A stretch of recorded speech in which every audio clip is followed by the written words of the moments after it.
I saw the tornado coming. I yelled for my wife to come look at it. It's cool. Kid wife come look at it. Started to get close, hit the trees, and we all started going for the hallway.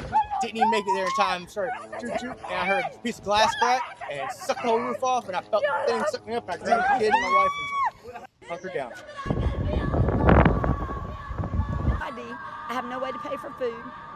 He has no way to get gas. We're stuck. So we have to sleep in a car that's leaking with the same clothes we've had on since everything, family, friends, homes, our jobs, everything, our animals. My house washed away. I had a cat, I had 2 geckos.